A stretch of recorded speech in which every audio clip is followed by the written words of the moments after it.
So I was talking about base erosion and profit shifting. So since the companies, they transfer their profits to the parent company जो बाहर की countries में located है. So India has the double taxation avoidance agreement on this कि आपको एक ही country में tax pay करना पड़ेगा. Recent changes की मैं बात कर रही हूँ.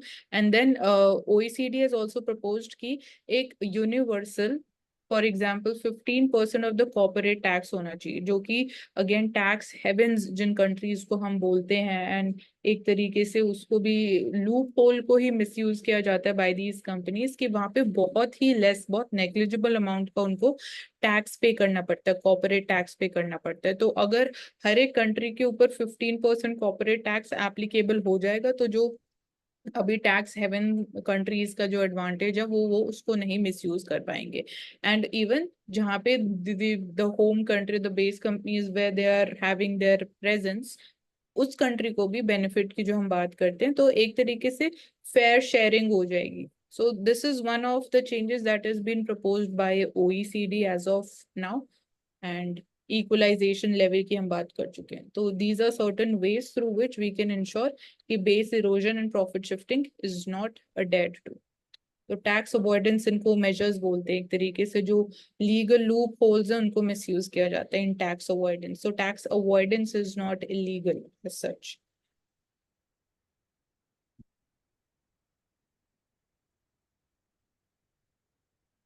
टैक्स हेवन कंट्रीज का यूज हवाला और इन सारी चीजों के लिए भी किया जा सकता है. हाँ, वो भी किया जा सकता है. जैसे हम शेल कंपनीज की बात करते हैं तो वही हुआ ना, टैक्स हेवन में शेल कंपनीज बना दी. वहां पे बिजनेस नहीं कर रही हैं वो कंपनीज, बट आपने एक तरीके से जो फॉर्मेलिटी होती है अपनी प्रेजेंस शो कर दी और आप उन कंट्रीज में अपना पैसा ट्रांसफर या इनकम शो करते हो, सो दैट वहां पे टैक्स रेट जो है बहुत कम आपको पे करना पड़ता है.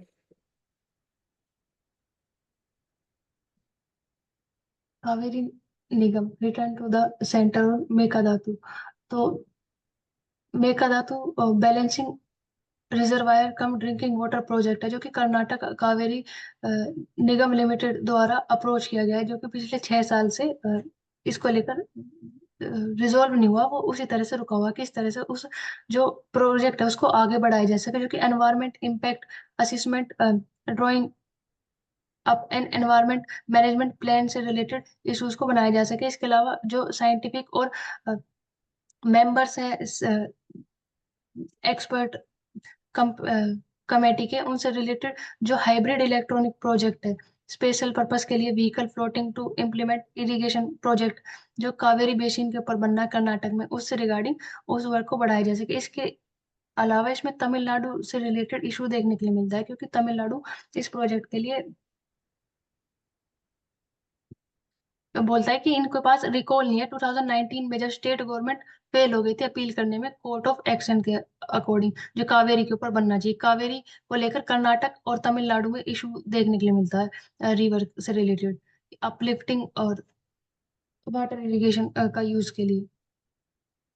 तो यहाँ पे एक और इम्पोर्टेंट बॉडी है, कावेरी वाटर मैनेजमेंट अथॉरिटी. तो again regarding this dispute only, so यही है कि जो स्टेट ऑफ तमिलनाडु है, they are opposing the construction of the Mekedatu dam. And recently we also talk about, जब सेफ्टी ऑफ डैम्स की बात की जाती है तो दिस डैम इट ब्रोक, तो उसकी वजह से और अर्बन फ्लडिंग हो सकती है, damage to human habitations, risk to human lifes increases, damage to crops in the surrounding regions that increases. So even dam safety is important. So again, re-amendments in the Dam Safety Act, periodic assessment of the infrastructure, specifically of old and the large dams, जो कि even they are older than 100 years in case of India.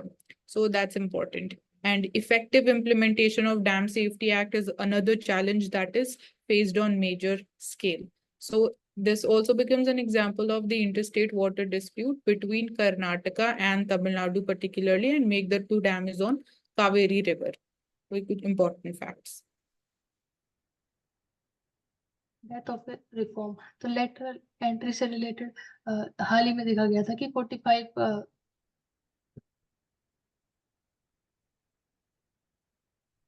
जो notification था उसको with in 24 hours withdraw कर लिया गया by the government. तो lateral entry in bureaucracy की यहाँ बात की जा रही है. So although we have discussed before कि क्या benefits and challenges हो सकते हैं, तो benefits would be कि the vacancies, they can be filled up in very shortest possible time, and जो private sector players होंगे उनकी expertise है that can be used, but उसमें challenge at the same time यही है कि जो उनका experience है या जो उनके ideas हैं वो कितना in sync होंगे, कितना in integration and synergy होंगे with the administrative setup. So it would be difficult for them because they have worked in a corporate sector environment, and working in a administrative environment, in a bureaucratic environment is completely a different thing. So that is one thing. And then another challenge would be कि वो एक short term basis के लिए आएंगे. They would be knowing कि उनका कितना tenure, कितना time period है. So how seriously they'll be involved in their responsibility and the job. That is another thing. And but same time is the positive element is their innovative ideas. They can help us, something can click us immediately. So that is the thing. And जन हम जो red tapeism की बात करते हैं, that can also be resolved through lateral entrance.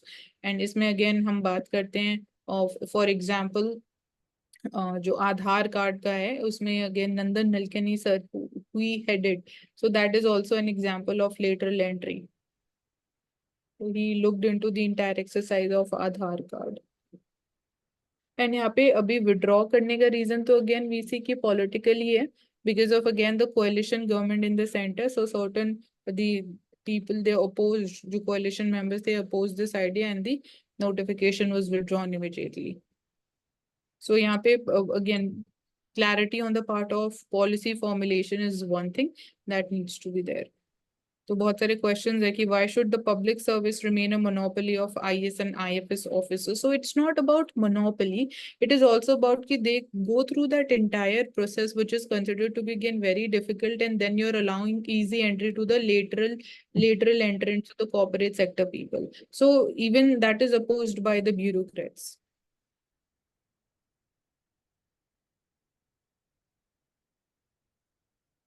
So ये एक हम तरीके से इसको एग्जाम्पल भी बोल सकते हो, पब्लिक प्राइवेट पार्टनरशिप ऑल्सो.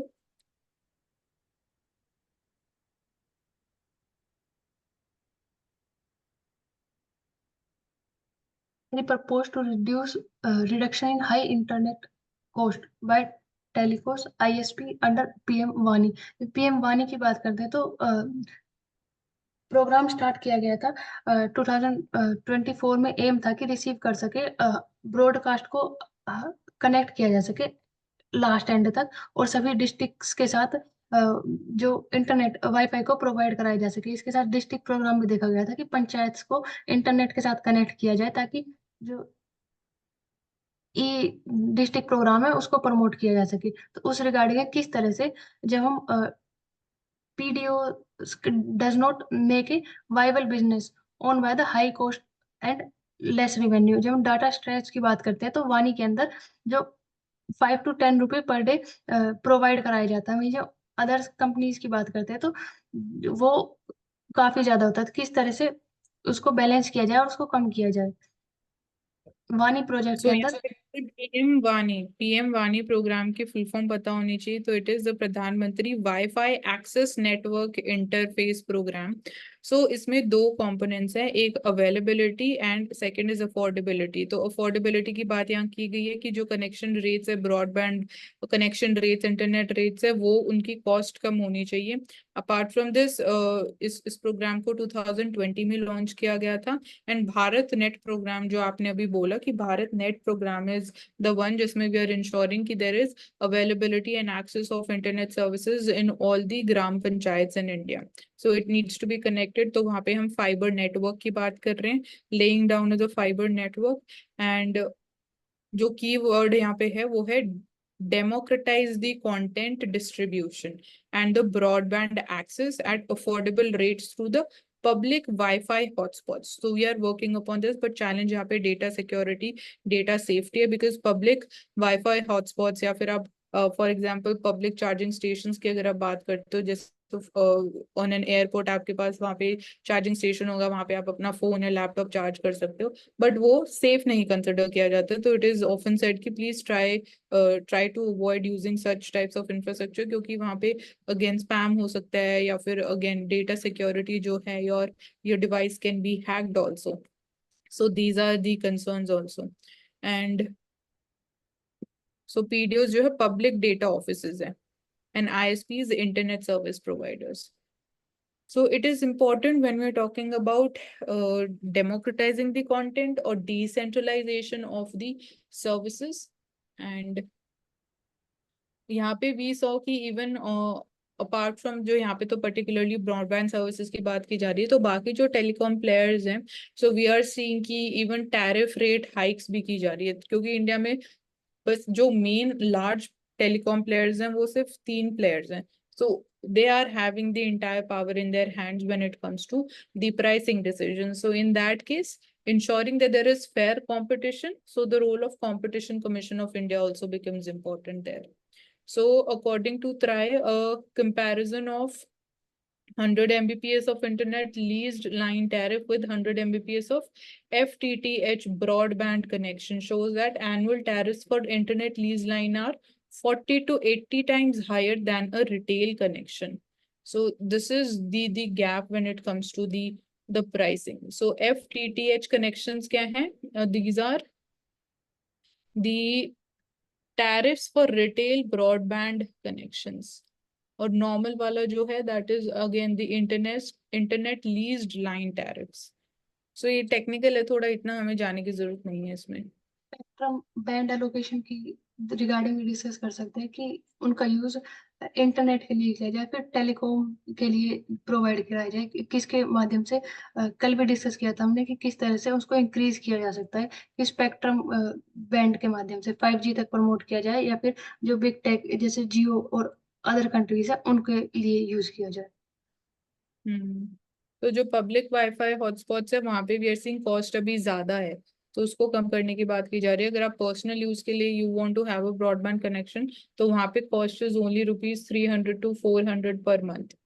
तो पब्लिक इंफ्रास्ट्रक्चर की यहाँ बात हो रही है, and this would be also very important component of the DPI in India, digital public infrastructure, जिसमें अभी हम जैम ट्रिनिटी की बात करते हैं और UPI पेमेंट्स की बात करते हैं, रुपे कार्ड्स की बात करते हैं.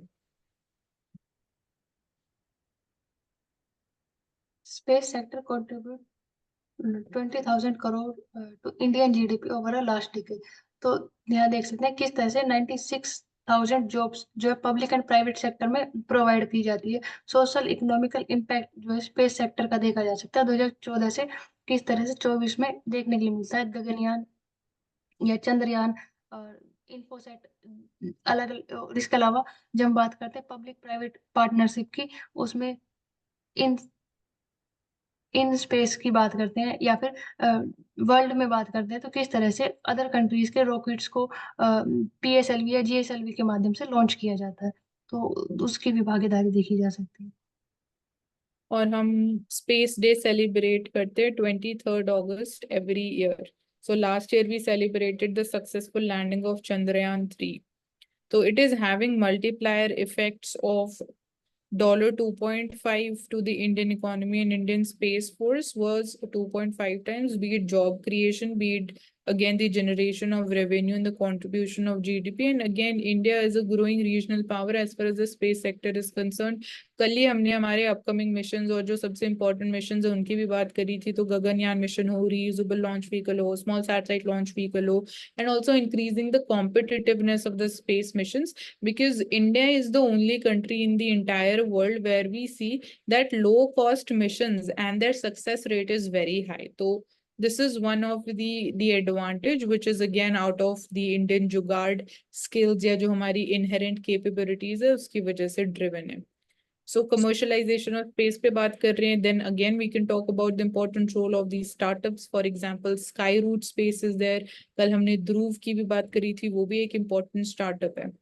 So for example, the research firms are also increasing the participation. उनके examples भी हैं Nova Space या Econ One. So these are examples of the research firms as far as the space is concerned. And we are a responsible space power. We talk about the even the removal of space debris also, non-militarization of space. जैसे USA में they are having a particular force when it comes to the space sector. So it needs to be kept demilitarized because space is a global common. So fair and ethical usage needs to be promoted as far as space is concerned, and space debris से related Kessler syndrome भी होता है, तो that is related to space debris.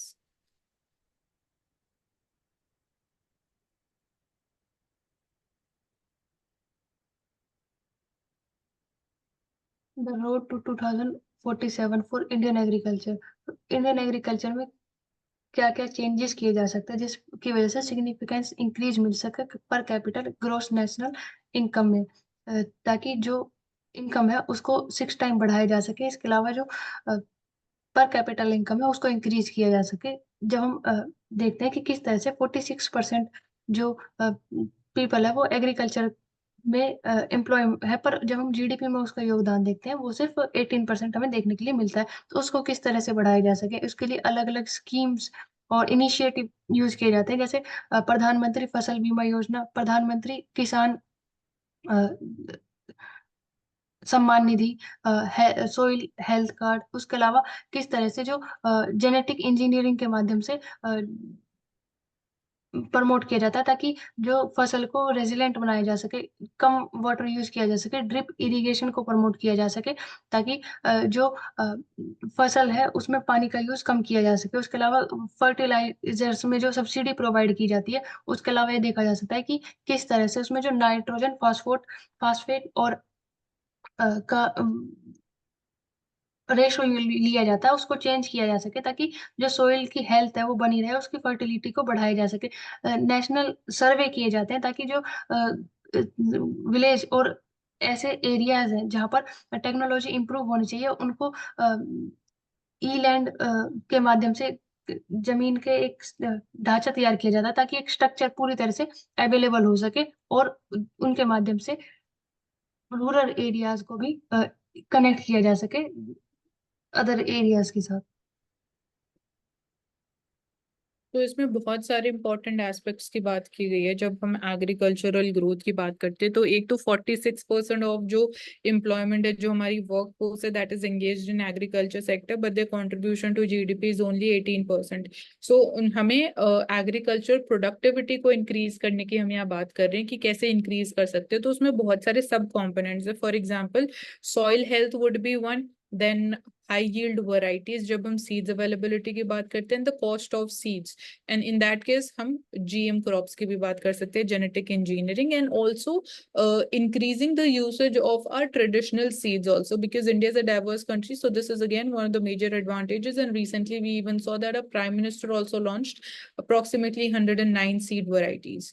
Then apart from seeds, we can also talk about how we can work upon increasing the climate resiliency, as we say, climate smart agriculture. So in that case, the crop insurance schemes, for example, the Pradhan Mantri Fasal Bima Yojana, even in the role of the private sector, would be important as far as the insurance scheme is concerned. So it is covering the damage because of even the climatic events like hailstorms, or if there is high wind speed during rain-like conditions, or even when it is during the urban flooding, and even after the like post-harvest crop damage is also covered under these insurance schemes. Then we can talk about the change in the cropping pattern that can also help. In that, we are promoting the cultivation of millets, which are considered to be climate resilient crops and nutritious at the same time, and they are having better yields, so they are having higher market prices also, so they would also help in increasing the farmers' income. So increasing the per capita income of the farmers, or when talking about the target of doubling of the farmers' income. And then creation of more jobs in the agriculture and the allied sectors. Allied sectors, when we talk about the livestock industry, we can talk about the role of MSMEs in the rural areas, or how increasing the non-farm jobs can be increased, and even attracting the youth when it comes to the non-farm sector, or specifically the allied sectors. So that can be in warehousing services, it can be there, or in terms of agriculture consultancy. For example, जब हम soil health की बात करते हैं, तो there the role of youth is important. Then we can talk about inclusion of technology, as we are seeing in usage of more drones, and that also promotes human safety at the same time, because we'll be directly spraying the pesticides or the fertilizers through the drones. So that would also increase, or it would reduce the usage of the pesticides or the fertilizers by approximately even 80%. So that would also help in making the agriculture sector more competitive by reducing the cost of cultivation at the same time. And here we are seeing like drone didis is the scheme or the idea which is being promoted here. So these are certain things that we can talk about here. मतलब बहुत सारे endless चीजें हैं agriculture में करने के लिए. Minutely अगर हम हर एक एस्पेक्ट को पकड़ के करें या फिर उसमें इनोवेशन करने की बात करें. सो इवन रोल ऑफ इगन जैसे फार्मर प्रोड्यूसर्स ऑर्गेनाइजेशंस हैं तो their digitisation is important. Promoting the farmers exports, तो इसमें हम फॉर एग्जाम्पल ई नाम प्लेटफॉर्म की बात करते हैं तो their the participation and registration of farmers is increasing. So these are the areas we can talk about. इसके अलावा जब हम मैन्युफैक्चरिंग सेक्टर की बात करते हैं तो एग्रीकल्चर में जो टेक्नोलॉजी यूज होती है जैसे ट्रैक्टर हो गया या फिर और अदर हैरो कल्टीवेटर या फिर जो अदर चीजें हैं उनको भी इंक्रीज किया जा सकता है जब इतने बड़े सेक्टर पर खेती की जाती है तो उसके माध्यम से भी जैसे यहाँ स्वामित्व इनिशिएटिव मेंशन्ड है. So it aims to ensure transparent property ownership in the rural areas. So digitization of land records. और जो अभी हमारे incomplete land reforms थे post independence, we need to work upon them also. जब हम बात कर रहे हैं land reforms 2.0. So उसमें and again green revolution 2.0. तो क्या new changes and innovations हम implement कर सकते हैं through this, which can increase the competitiveness of the agriculture sector, will be helping in reducing the disguised employment also and making it more rationalized in terms of even the usage also. So even जो water intensive crops हैं, we are talking about specifically, हमने जैसे कल बात करी पंजाब में like maize is a better alternative जब हम बात करते हैं to sugarcane. तो strategic planning, तो जैसे strategic planning में भी all the data that we have, we can extrapolate and in terms of forecasting कि आने वाले टाइम में कौन से food grains है जिनकी demand increase हो सकती है, उनका cultivation हम अभी से we can plan to increase. Then how overall demand, food consumption demand, जब हम food security के perspective से बात करें वो कैसे increase होगी, given कि supply उस टाइम पे कितना हो सकता है, and given कि we are seeing the impacts of climate change also because productivity और yield के ऊपर इसका impact हो रहा है. तो यहाँ clearly लिखा है कि अगर हम business as usual approach और scenario में अगर लेके चलते हैं आने वाले टाइम में by 2047, तो जो total range है, total demand for the food grains that is projected कि it will be between 402 million to 402 million tons से लेके 437 million tons हो सकती है. And this is with the production anticipated to exceed the demand by 10 to 13%. So demand से ज्यादा मतलब supply होगा around 10 to 13%, which again ये तो business as usual approach के अंडर scenario एक project किया गया. तो this is indicating we are on track when it comes to the food security element also.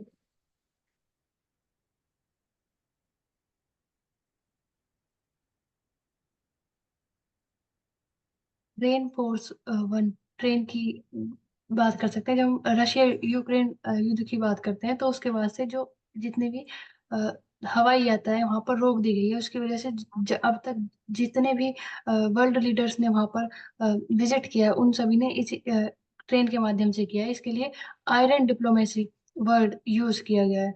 इसको 2014 में रशिया के द्वारा स्टेब्लिश किया गया था वेल्थी टूरिज्म को या फिर लग्जूरियस ट्रेन टूरिज्म को प्रमोट करने के लिए जो ब्लैक सी के यूज की थी. इस ट्रेन के माध्यम से जो 700 किलोमीटर की जर्नी को 10 आवर्स में कंप्लीट किया जा सकता है. ये जो कि पोलैंड से कर्स्क तक प्रधानमंत्री द्वारा की गई थी यूक्रेन विजिट के लिए. And जैसे जो train of color है that is also blue and yellow, तो these are the colors of the Ukraine's flag. And इस पे already prelims में question पूछा जा चुका है what are the bordering countries of Ukraine. तो Poland is there, Belarus, Russia, and I think नीचे और देखना पड़ेगा exactly कौन से countries हैं. तो Poland is also one of the bordering countries.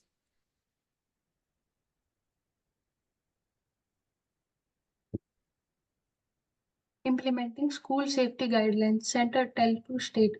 तो प्रोटेस्ट देखने के लिए मिल रहा है कि महाराष्ट्र में 4 ईयर ओल्ड गर्ल्स के साथ स्कूल में सेक्सुअल असोल्ट के कारण प्रोटेस्ट हुआ था, उसके माध्यम से किया जा रहा है। किस तरह से जो 2020 में गाइडलाइन इशू की गई थी वो सभी स्कूल में चाइल्ड सेफ्टी के लिए लागू होनी चाहिए। इसके अलावा प्राइवेट पब्लिक जितने भी स्कूल्स हैं सबके अंदर होना चाहिए। पोस्को एक्ट की बात की जा सकती है, किस तरह से उनके प्रोटेक्शन के लिए जितने भी स्टेट और यूटी है सभी के अंदर उनको गाइडलाइंस को अप्लाई किया जाना चाहिए। तो गाइडलाइंस के इम्पोर्टेंट कंपोनेंट जो है, तो मेजर फोकस हैज बीन कि guidelines are in align, they are in alignment with the provisions of the POCSO act and it is covering preventive education होनी चाहिए, बताना चाहिए बच्चों को again about good touch and bad touch. Secondly accountability of various stakeholders, तो इसमें regarding the safety of the children the major responsibility and accountability of the school management authority. And then thirdly is कि क्या reporting procedure होगा if there is any such unfortunate incident taking place. Then legal provisions क्या हैं, support और counseling services and safe environment आप कैसे और promote कर सकते हो. So the guidelines, they are crucial to accessibility, inclusiveness, positive learning outcomes. MNREGA को लेकर क्या है कि किस तरह से देखने के लिए मिलता है, जो लेबर अर्न करती है एवरेज 213 पर डे, उसको कांग्रेस ने 400 पर डे करने के लिए कहा था, जो कि इंक्रीज होना चाहिए पर इंक्रीज नहीं होता। उसके रिगार्डिंग इशू देख सकते हैं, किस तरह से आधार कार्ड के साथ कनेक्ट किया जा सकता है ताकि डायरेक्ट बेनिफिट ट्रांसफर वर्कर्स को प्रोवाइड किया जा सके। बजट की बात करें तो बजट में मनरेगा को जो एलोकेशन किया गया है 1.78% है, जो कि अब तक के 10 साल के बजट में कंपेयर किया जाए तो वो सबसे कम है। एंड इसमें we are seeing MG NREGA scheme में भी जैसे it guarantees 100 days of employment, तो even proper 100 days of employment भी नहीं मिल पा रहे हैं। It is the average is around 30 to 40 days। And यहाँ पे ऑपोजिशन इज स्टेटिंग कि today labourer earns an average of rupees 213 per day. So Congress is committed to provide rupees 1400 per day as the national minimum wage. तो एक तो हम यहाँ बात कर चुके हैं, the government is focusing upon shift from the minimum wage to the living wage that would be more in sync with the changing economic scenarios, taking into consideration the impact of climate change on the living standards on your wages, and also ensuring your real income also increases, because inflation increase हो रहा है तो आपकी real income भी increase होनी चाहिए in order to ensure that you are able to access and buy the basic commodity and services. And Congress is stating again on what basis क्या उनका vision है, तो that also needs to be very clearly stated है, क्योंकि यहाँ पे simply लिखा है they're committed to provide rupees 400 per day as the national minimum wage.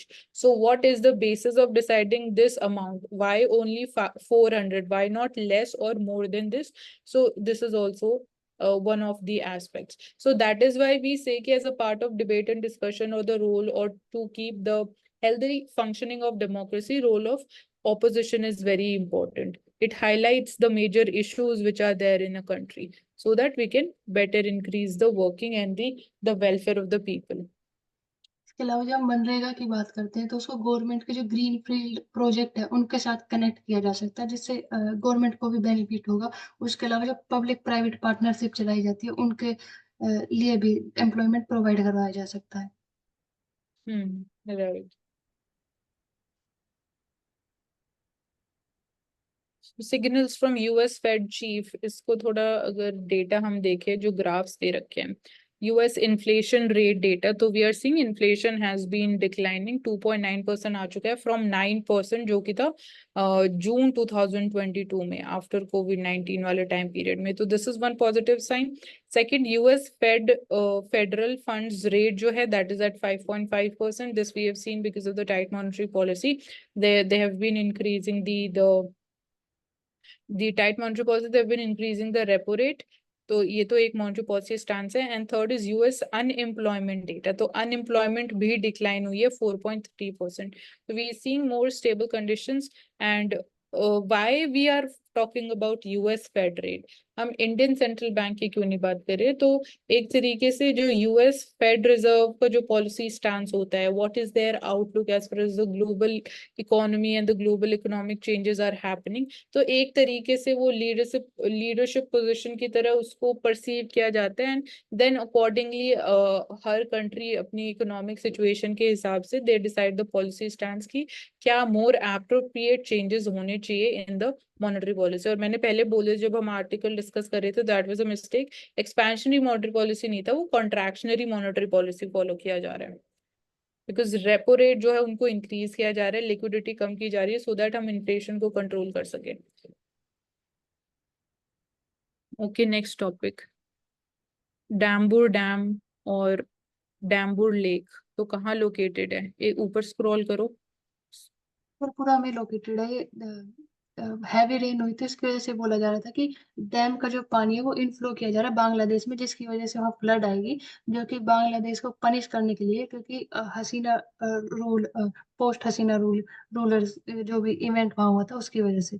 लेकिन वो रूमर्स थे, उसको क्लियर किया गया कि ऐसा कुछ नहीं किया जा रहा। तो यहाँ पर देख सकते हैं डैम फिर पूरा फैक्ट ही है ना, गोमती रिवर के ऊपर, और Gomti river left bank tributary है मेघना रिवर की, जो कि अगेन इंडिया में हम ब्रह्मपुत्र रिवर बोलते हैं उसको, इट इज नोन एज मेघना इन बांग्लादेश। अगरतला त्रिपुरा की कैपिटल है। हाँ ठीक है।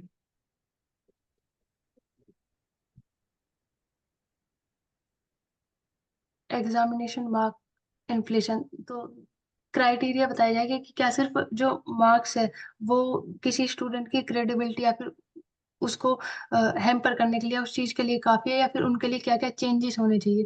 जब हम बात करते हैं स्टेट्स में, तो सेकेंडरी एग्जामिनेशन सिक्योरिटी देखा जाता है कि 60% मार्क्स जो है वो लोअर है नेशनल एवरेज असम, बिहार, छत्तीसगढ़, गुजरात, मध्य प्रदेश, महाराष्ट्र जैसी स्टेट में और नॉर्थ ईस्ट स्टेट्स में। वहीं जब हम सदर्न स्टेट्स की बात करते हैं तो वो अलग इमेज निकल कर आती है। तो किस तरह से उनको कंपेयर किया जाए, या फिर कंपेयर किया जाएगा तो किस बेसिस पे किया जाएगा, वो होने चाहिए कि किस तरह से रिफ्लेक्ट किया जाए कि मार्क्स के थ्रू, या फिर जो स्टडी है, एकेडमिक स्टडी स्किल्स को किस तरह से स्टूडेंट्स को सिखाया जा सके, जिसकी वजह से जो जो एजुकेशन सिस्टम है या फिर जो भी उनके जॉब से स्किल से रिलेटेड वैल्यूज है वो लर्न कर सके।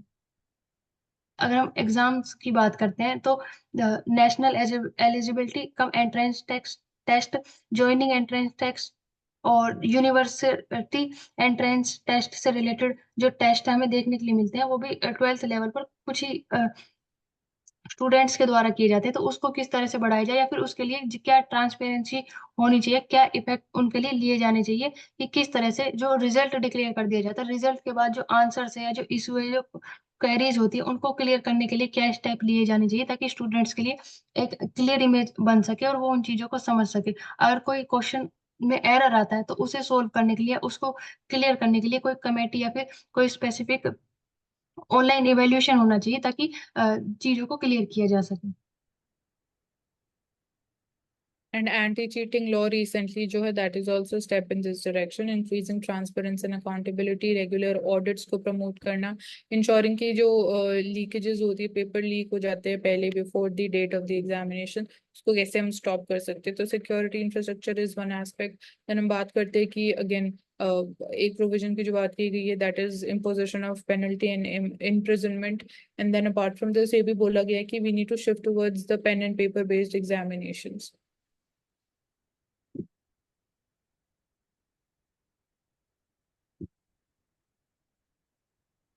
कीपिंग एन एम्पायर अलाइव, तो हम्पी की बात करते हैं। जो हम्पी जो है विजयनगर साम्राज्य की कैपिटल थी, जो कि 1333 के अंदर बनाई गई थी हरिहर बुक्का के द्वारा।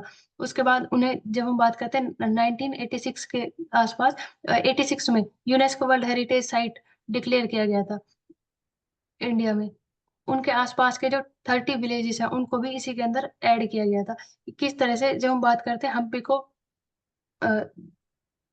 तो ये जो पिक्चर में हम देख रहे हैं, this is the Virupaksha temple. So this is again during the Vijayanagara times. And protection and conservation की बात की जा रही है कि during heavy rains, for example, जो टेम्पल का पवेलियन था that collapsed. So here for example scheme है, intact scheme, that is one of the example. And UNESCO world heritage site भी है, तो we are focusing more upon fund availability and periodic conservation और जो repairing exercises हैं. So this is there. And एक और example है mandaps now in ruins at Hampi बाजार. यहाँ टाइम लाइन देख सकते हैं. 1336 में विजयनगर एम्पायर स्टेब्लिश किया गया था. 1509 में जब कृष्णदेवराय जो जो एम्पायर को पीक तक लेके गए थे, जिन्होंने साउथ इंडिया तक इसको फैलाया था, उनका राज रहा था 1529 तक. 1565 में तलीकोटा युद्ध हुआ था, जब डिक्लाइन हुआ विजयनगर एम्पायर का. 1646 में जो बैटल लड़ी गई थी बीजापुर और विजयनगर साम्राज्य के एंड के बाद, उसके बाद 1799 में ब्रिटिश सर्वाइवर जो उन्होंने फर्स्ट मैप किया था हम्पी को. 1860s में जो अलेक्जेंडर गलिंगम थे, उनके द्वारा इसको फोटोग्राफ किया गया था. 76 में हम्पी को नेशनल प्रोजेक्ट के थ्रू कंसर्न किया गया था, किस तरह से उसको कंजर्व किया जाए, और 86 में हम्पी को यूनेस्को वर्ल्ड हेरिटेज साइट घोषित किया गया. ठीक है. नेक्स्ट टॉपिक हो गया complete. Archaeological survey of India का भी यहाँ इंपॉर्टेंट रोल हो जाएगा बिकॉज आर्किटेक्चरल साइट है. So Dravidian style of temple architecture का Virupaksha temple is an example of it. तो यू कैन सी कि जो टेम्पल का पिक्चर आप ऊपर करोगे दिव्या, टेम्पल का जो शिखर है जिसको आई थिंक विमाला बोला जाता है द्रविडियन टेम्पल्स में.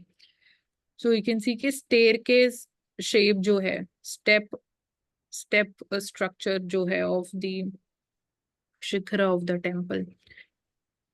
एंड देन वाटर बॉडीज एक इम्पॉर्टेंट एस्पेक्ट है. They are again walled temple architecture होता है. गोपुरम्स बहुत बड़े बड़े होते हैं जो मेन टेम्पल एंट्री होती है. So these are certain features of it. So thank you so much for joining us on Ansarkari. Stay tuned for further updates and detailed discussions going forward.